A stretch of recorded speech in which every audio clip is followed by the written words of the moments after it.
Muy bien. Si ese aplauso es para mí, está bien. Vamos a aplaudir al Señor por darnos el tiempo de estar aquí. Muy bien.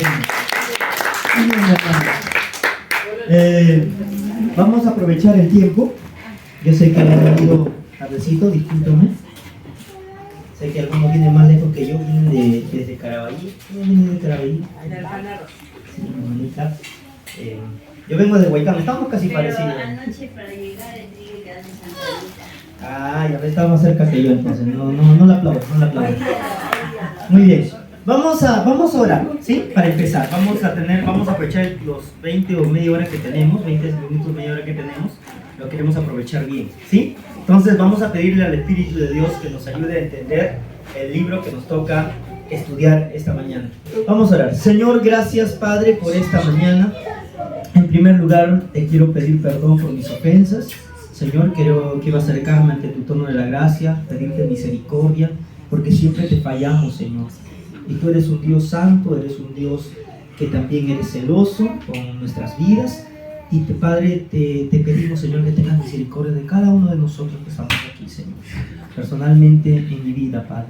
Porque en este momento voy a compartir tu palabra, no mis palabras, sino tu bendita palabra. Vamos a estudiar tu bendita palabra, Señor. Yo te pido que nos ayudes a tener un momento de reverencia, un momento de respeto a lo que vamos a hacer, Señor. Yo te pido, amado Dios, que nos ayudes. Padre, abre nuestra mente, abre nuestro corazón. Padre, que no sea un día más, que nos quita toda distracción de nuestra mente. Tal vez hay algunas cosas que hemos dejado de hacer, tal vez está pendiente algunas cosas, estamos mirando la hora, Señor. Padre, quítanos, para que nosotros podamos tener un corazón, un ser dispuesto a querer escuchar y, Señor, que tu palabra transforme nuestras vidas. Ayúdanos, Señor. Padre amado, toma el control de estos 20, 30 minutos que vamos a estar aquí, Señor. Pero, Padre, que tu Espíritu nos guíe en cada cosa que vamos a hacer. En el nombre poderoso de Jesucristo, tu Hijo amado, que viene por segunda vez. Amén y amén. Voy a solamente repasar, porque no les voy a preguntar, porque sé que ustedes ya no me van a hacer quedar mal, sé que ustedes lo han aprendido. Pero vamos a recordar un poquito conmigo lo que hemos estado viendo en los libros históricos, ¿no? Josué, en los 24 capítulos, enfatiza lo que es la obediencia y la fidelidad. La obediencia de nosotros hacia Dios, el atributo muy hermoso y grande que Dios tiene, que es su fidelidad. A pesar, como dice 2 de Timoteo 2:13. Amén. 2:13. ¿Qué dice, hermana? Amén. La palabra de Dios dice, si fuéramos infieles, Él permanece fiel. Él no puede negarse a sí mismo. ¿Ves? Aunque nosotros fuéramos infieles, Él permanece fiel. Esas dos cosas, esas grandes enseñanzas enfatiza Josué, ¿cierto? Amén. Pero las tres cosas que era la conquista de Canaán, la distribución de las tierras y la despedida y exhortación por parte de Josué. Después entramos a los libros de los jueces, ¿cierto? En Zoom, que también vimos interesante porque el pueblo ya no fue gobernado por caudillos militares, no jueces como nosotros nos imaginamos, sino caudillos militares de cada tribu que Dios levantaba, porque el pueblo pecaba, vivía en su pecado. Después, como vivían en pecado, le oprimían los otros pueblos aledaños, los cananeos. Y después, a su arrepentimiento, Dios les respondía con un juez. Levantaba un juez para liberarlos y después el pueblo volvía a un estado de paz. Y como estaba en un estado de paz, había bendición, todo, ¿qué pasaba otra vez? Volvían al pecado. Y ese era el círculo vicioso. Se ríe la banda porque a veces nuestra vida es así. Y eso hablamos, había jueces buenos, muy buenos como Toniel, Abod y Débora, buenos como Gedeón, aunque después hizo su ídolo, ¿no? Malos, tenemos por ejemplo, Sansón fue muy malo, ¿no? Tenemos la tercera categoría, ¿quién hablamos? Jefté, ¿no?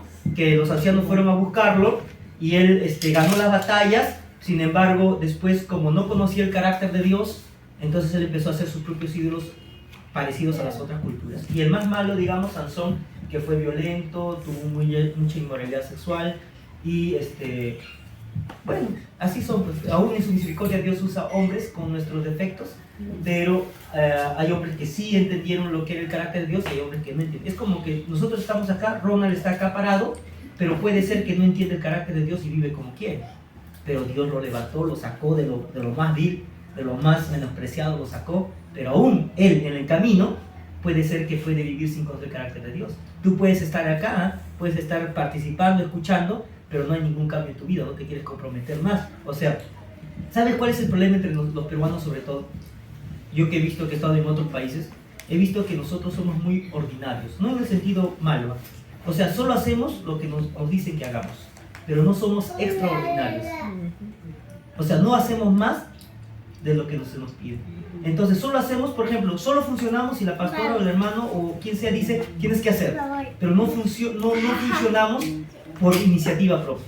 Y ahí está la diferencia en ser ordinarios y extraordinarios. ¿Sí, mi hermana Virginia? Che, que me encanta cómo, mira, estás atenta.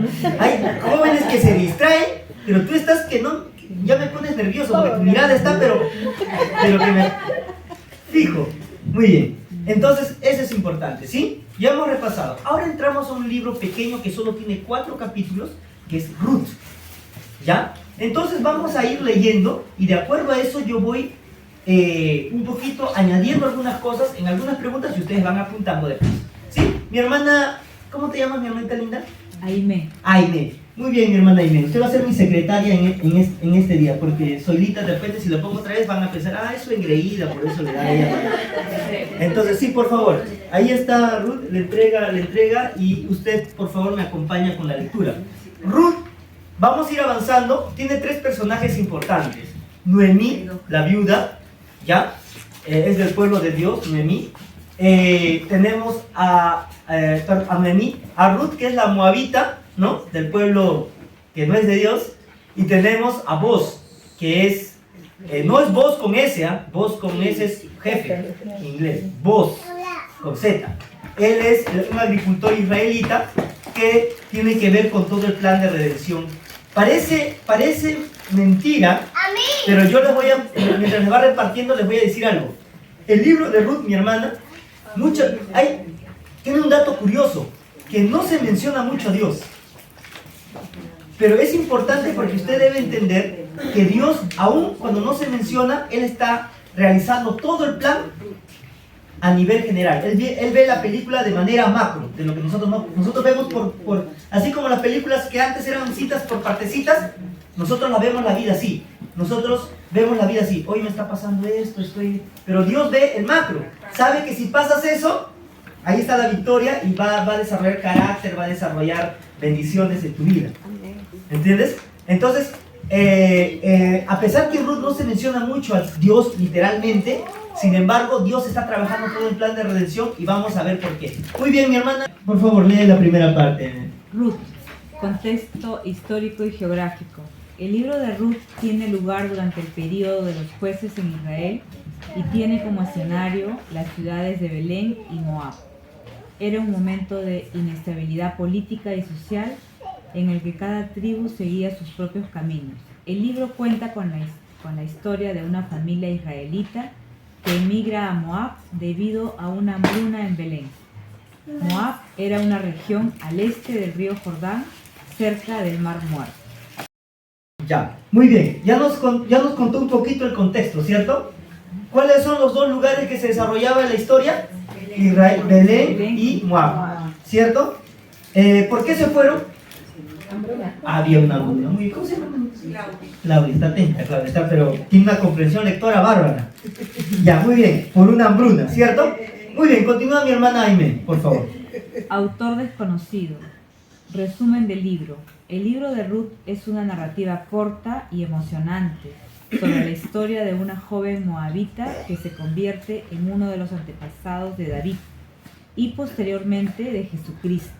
La historia tiene lugar durante el período de los jueces en Israel y comienza con la hambruna que asola Belén, lo que lleva a un hombre llamado Elimelech, su esposa Noemí y sus 2 hijos, Malón y Quilión, a dejar la ciudad y refugiarse en Moab. Allí, los hijos se casan con mujeres moabitas, Orfa y Ruth. Sin embargo, Elimelech y sus hijos terminan muriendo, dejando a Noemí, Orfa y Ruth viudas.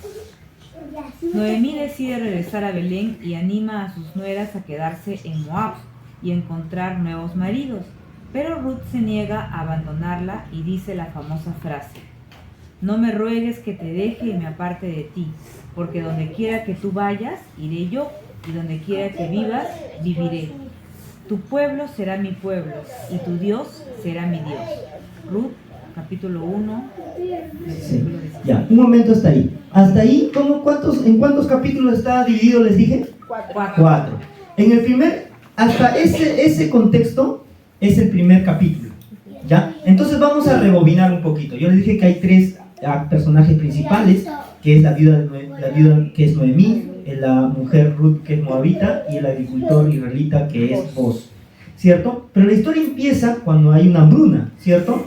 Entonces Noemí con su esposo y sus hijos se va a Moab a buscar pues alimento. Entonces en ese trayecto se casan, pero ¿quién muere? Muere la esposa de Noemí. Primero muere el esposo de Noemí.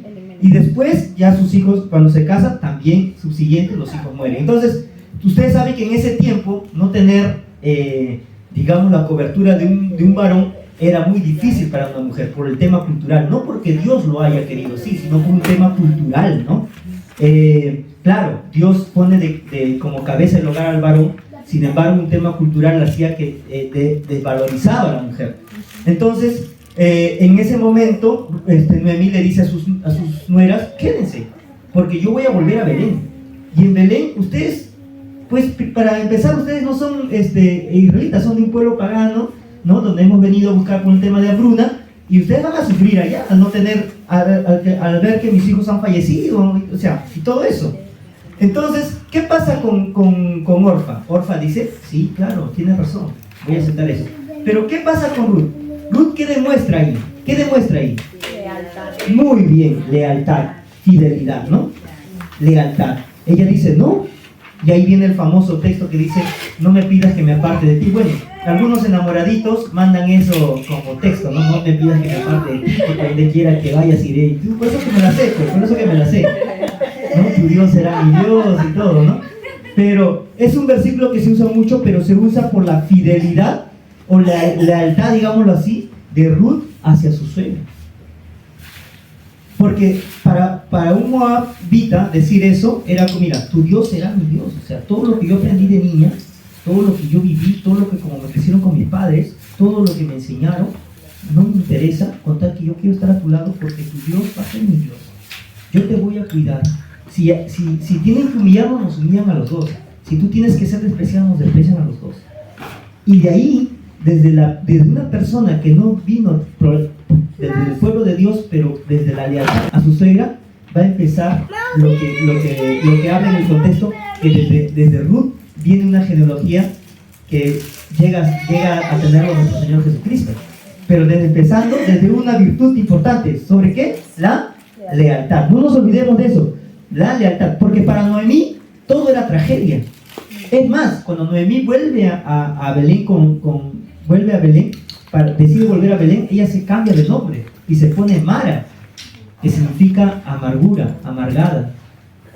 O sea, de la tragedia y de la muerte de su esposo y sus hijos, ella va a tener una reivindicación por parte del Señor. El Señor usó como instrumento a una persona que ni siquiera era del pueblo de Dios para que haya una reivindicación en la vida de Noemí. Entonces, primer punto, vemos que en medio de la tragedia y del dolor se muestra por una persona, por un familiar de Noemí, que en este caso sería la nuera, la lealtad. ¿Sí? Ese es el primer capítulo. Ellos vuelven con esa condición de nada, sin tener casi nada o nada, podemos decirlo, vuelven otra vez a Belén. Ese es el primer capítulo que estamos viendo. Muy bien, Aime, por favor. Así Ruth sigue a Noemí a Belén y comienza a recolectar espigas en el campo de un pariente de Elimelech llamado Boz. Boz es amable con Ruth y eventualmente se casa con ella, convirtiéndose en su redentor y asegurando su futuro. Ahí nomás. Miren, ¿se dan cuenta? Ahora en el capítulo 2, sobre este pequeño fragmento está basado en el capítulo 2 y capítulo 3 de Ruth. El capítulo 2, Ruth y Noemí empiezan a ver cómo van a conseguir alimentos, porque pues nadie lo provee, nadie está a cargo de ellas. Entonces ella va a recoger lo que queda lo que queda de las cosechas. Justo hubo las cosechas, entonces ella fue, no tenían campo, no tenían nada, pero Ruth, para que ellos puedan alimentarse con sus suegros, ella va a recoger lo que resta de las cosechas.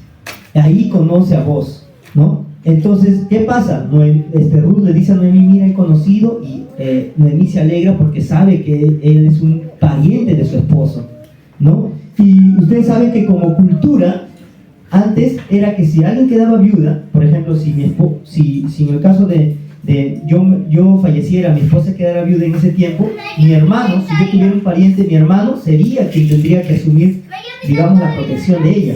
Y si no, ya van buscando los parientes un poquito más lejanos, ¿no? Claro, hasta que alguien asuma, porque la idea no era dejarle la desolación a las mujeres.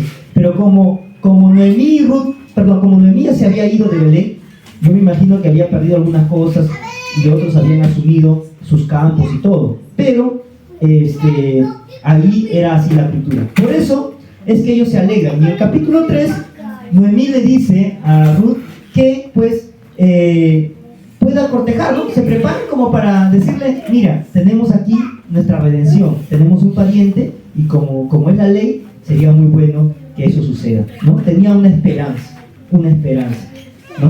Y Dios estaba moviendo todo ese plan. Dios estaba moviendo todo ese plan porque a través de esa genealogía iba a venir su hijo. Por eso es que nosotros, ¿sabes por qué debemos gozarnos? Yo quiero hacer un paréntesis aquí. ¿Sabes por qué? Porque mira, la promesa fue llamado para el pueblo judío. Es para el pueblo judío. Pero si nosotros no somos judíos, ¿por qué nosotros no gozamos en la salvación del Señor? Justamente desde el Antiguo Testamento, no solo desde cuando Pablo predica, porque Pablo predica a los gentiles, Pablo predica a la gente griega, no solamente a los judíos. Él dice, yo soy judío, para los judíos hebreo igual, crecido en la enseñanza de los hebreos, y soy romano y soy todo, pero Dios me llamó para que la salvación fuera universal, ¿no? Predicar también a los gentiles. Pero mira, no es una cosa de Pablo, es una cosa de Dios, porque si Dios salvó a una moabita que no tenía nada que ver con el pueblo de Dios, para que desde ahí, relacionado con el pueblo de Dios, al juntarse, nazca la genealogía de Obed, de Isaí, de David, del rey David, y del rey David viene Jesucristo. ¿Se dan cuenta? Por eso nosotros debemos gozarnos tanto, porque nosotros, la salvación se expandió para nosotros. Y nosotros somos ahora llamados hijos de Dios, ¿no? Entonces, allí, ya cuando ellos, Noemí, volvamos a la historia, cuando Noemí y Ruth ya planean toda la situación, entonces son aceptados, ¿no? Ruth es aceptado por Boaz, ¿no? Entonces, ahí es donde, digámoslo así, termina el capítulo 3, ¿no? A pesar de eso, Boaz no quiso tomar a Ruth tan rápido como esposa. ¿Por qué? Porque había un pariente más cercano a Noemí. ¿Y qué pasa? En una reunión de ancianos, él presenta y le dice, mira, tú eres el más cercano, tú compras las tierras, pero tienes que casarte con la moabita Ruth. Y él dice, no, yo puedo comprar las tierras, pero no me caso con la moabita, ¿no? Esa es vieja, pero es mi alarma porque si no me paso la hora. Entonces ya estamos terminando. Entonces, ¿qué pasa? Él dice que no, y Boaz por eso asume la responsabilidad de estar con Ruth y restablecer, reivindicar a la familia de Noemí, ¿no? Muy bien, eso sería hasta ahí. A ver, Aimee, continuamos. Ruth da a luz a un hijo, Obed, quien se convierte en el abuelo de David. El libro de Ruth es una historia de lealtad, fidelidad y redención, mostrando que incluso en medio de la tristeza y la dificultad, Dios puede traer alegría y esperanza. También destaca el papel importante de las mujeres en la historia de Dios y cómo sus acciones pueden tener un impacto duradero. Principales eventos y personajes. Los personajes principales del libro de Ruth son Ruth, Noemí y Boaz. La historia comienza con la muerte de los esposos de Noemí y su nuera Ruth, dejándola sin protección ni sustento. Noemí decide volver a su tierra natal, Belén, y anima a Ruth a quedarse en Moab. Sin embargo, Ruth se niega y decide seguir a Noemí a Belén, declarando su lealtad a ella y a su Dios. Cuando llegan a Belén, Ruth sale a recoger espigas en un campo perteneciente a Boaz, quien se impresiona con su actitud y la trata con bondad y generosidad. Más tarde, Noemí se da cuenta de que Boaz es un pariente cercano de la familia y lo anima a tomar a Ruth como esposa, siguiendo la tradición de la ley del levirato. Boaz y Ruth finalmente se casan y el libro termina con el nacimiento de su hijo Obed, quien se convertiría en el abuelo del rey David. El libro de Ruth es una historia inspiradora sobre cómo la bondad, la generosidad y la fidelidad a Dios pueden llevar a la bendición y la redención. Entonces lo tenemos claro, ¿no? ¿Qué es lo que nos muestra en este libro? La bondad, la generosidad y la fidelidad. La bondad, la generosidad. Por eso digo, cuando ustedes van a leer el libro de Ruth, van a decir, pero acá no veo mucho acerca que diga Dios. Pero Dios está trabajando aún en nuestras actividades, digámoslo así, habituales, rutinarias, donde tú no puedes ver qué pasa acá. Hay tristezas, hay dolor, como hay victorias también, pero tal vez tienes un proceso difícil. Dios está actuando. Como dije en la introducción, Dios puede ver la película completa cómo termina, mientras que nosotros vemos por partes. Y esa es la historia de Ruth. Una historia tan bonita donde Dios plantea la redención de las personas que no necesariamente eran del pueblo de la promesa, pero Dios plantea desde esos inicios que tanto tú como yo íbamos a ser parte del plan de redención universal del mundo para salvación. Esa es la historia de Ruth, de una mujer que mostró lealtad. Siendo un ser humano, mostró lealtad. Dijo, no, yo no me muevo. ¿Cuántos de nosotros podemos decir en este tiempo, Señor, yo no me voy a mover? No me voy a dejar desanimar. No me voy a rendir.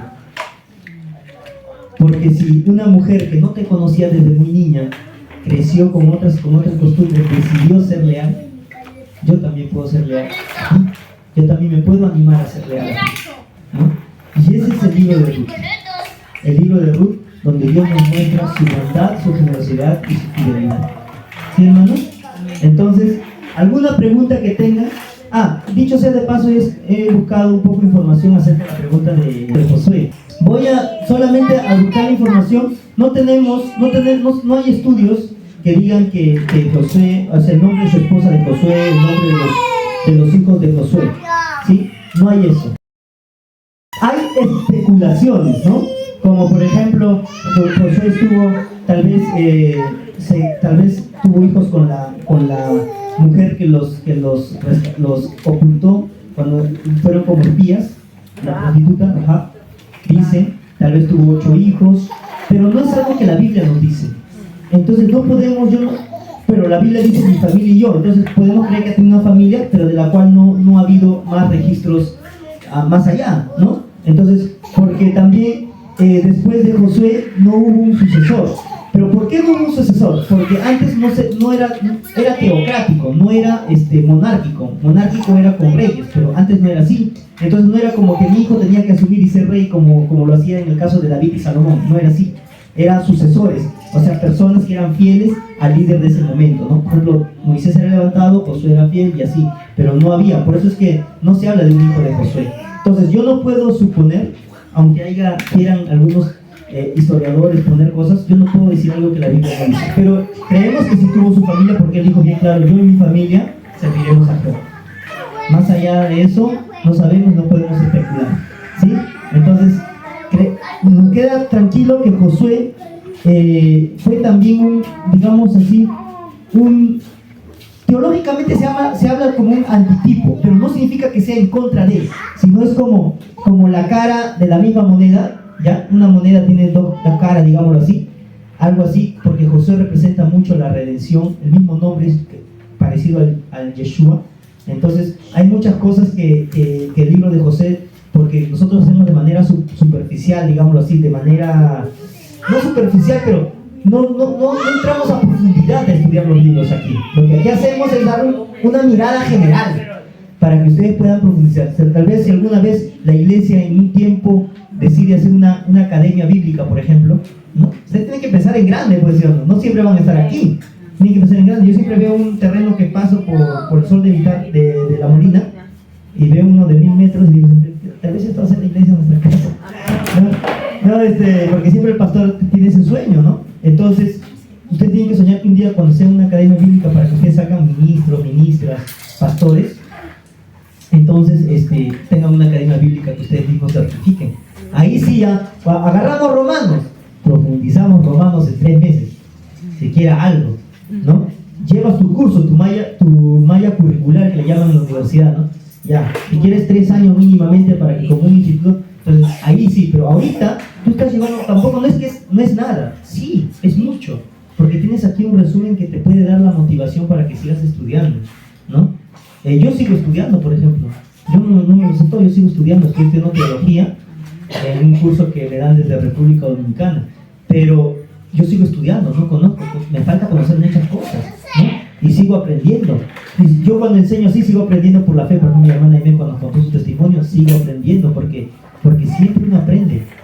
Entonces, pero ya cuando llegue un momento, usted va a profundizar más. Pero si dices, uy, hasta que sea la academia, entonces tal vez si tienes la posibilidad, ponte a estudiar. Ponte a estudiar. Porque dice la Biblia que mi pueblo padeció por falta de conocimiento.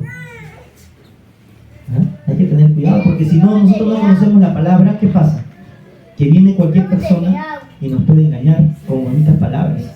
Es más, si vienen algunos, con mucho respeto, ¿no? Con otras religiones que yo considero que son sectas, por ejemplo, ¿no? Vienen, te tocan la puerta y te empiezan a hablar que el Espíritu Santo solo es una energía, que solo vale el Padre, que el Hijo es como una criatura. Entonces, está hablando cosas que no están dentro de la Biblia, pero tú puedes creer porque sus libros son bonitos, tienen una buena, digamos, te persuaden bien, ¿no?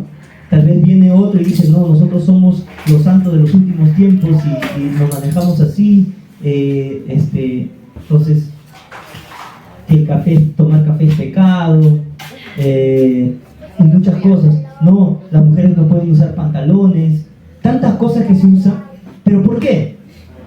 Y uno puede creer muchas cosas. Puede decir, mira, acá el versículo dice, te usan el texto todavía.